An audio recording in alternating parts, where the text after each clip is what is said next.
Assalamualaikum warahmatullahi wabarakatuh. Saya Putri Safatul Utma dari jurusan Bimbingan Konseling Islam dengan NIM 22841300168 akan menyampaikan hasil risum terkait isi buku yang berjudul Pendidikan Kaum Tertindas karya Paulo Freire. Dalam buku ini terdapat 4 bab. Bab 1 menerangkan mengenai masalah humanisasi secara aksiologis dipandang sebagai masalah utama manusia, maka sekarang memiliki watak sebagai suatu keprihatinan yang tak dapat dihindarkan, dan keprihatinan terhadap masalah humanisasi ini akan segera membawa kita pada pengakuan akan adanya masalah dehumanisasi yang juga sebuah realitas sejarah. Dan masalah humanisasi maupun dehumanisasi keduanya merupakan kemungkinan yang selalu tersedia bagi seseorang. Bagi seseorang sebagai makhluk belum selesai yang menyadari ketidaksempurnaannya.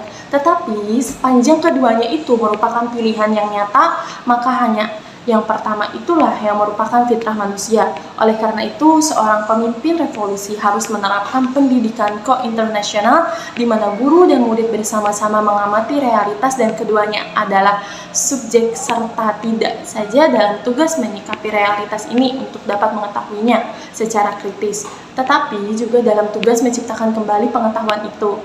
Pada bab 2, pembahasan 2 konsep pendidikan. Ada konsep pendidikan gaya Bang dan konsep pendidikan hadap masalah.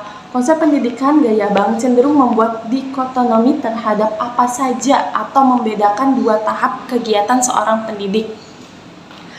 Nah, itu pendidik pertama ialah pendidik yang mengamati sebuah objek yang dapat diamati selama dia mempersiapkan bahan pelajaran di kamar atau laboratoriumnya. Dan yang kedua ialah pendidik yang menceritakan kepada murid tentang objek tersebut.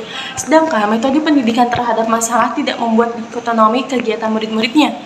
Guru menyajikan pelajaran kepada murid sebagai bahan pemikiran mereka yang menguji kembali pemikirannya yang terdahulu ketika murid mengemukakan hasil pemikiran sendiri. Peran seorang pendidik terhadap masalah adalah menciptakan bersama dengan murid suatu suasana di mana pengetahuan pada tahap mantra atau doksa diganti dengan pengetahuan sejati pada tahap ilmu atau logos. Pada bab selanjutnya, itu pada bab 3, membahas hal yang penting dari sudut pandang pendidikan yang membebaskan adalah agar manusia merasa sebagai tuan bagi pemikirannya tersendiri dengan berdiskusi mengenai pemikiran dan pandangan tentang dunia yang secara jelas dan tersamar terungkap di dalam tanggapan-tanggapan mereka sendiri dan kawan-kawannya.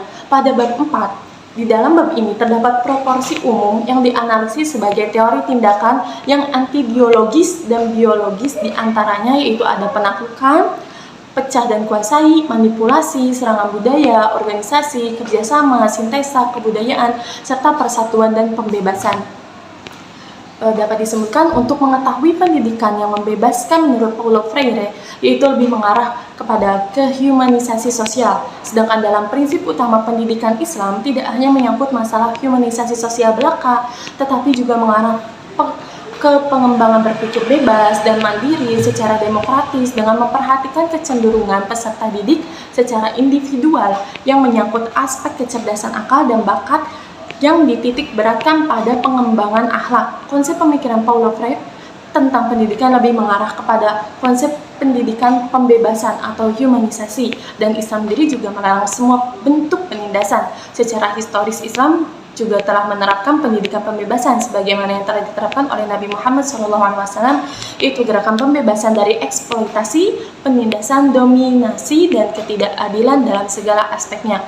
Freire juga mengakui bahwa pendidikan juga merupakan momen kesadaran kritis manusia terhadap berbagai problem sosial yang ada dalam masyarakat. Pendidikan Islam dan Paulo sama-sama memiliki pandangan bahwa manusia terlahir dengan fitrah-fitrah tertentu yang dapat dikembangkan melalui pendidikan yang humanis.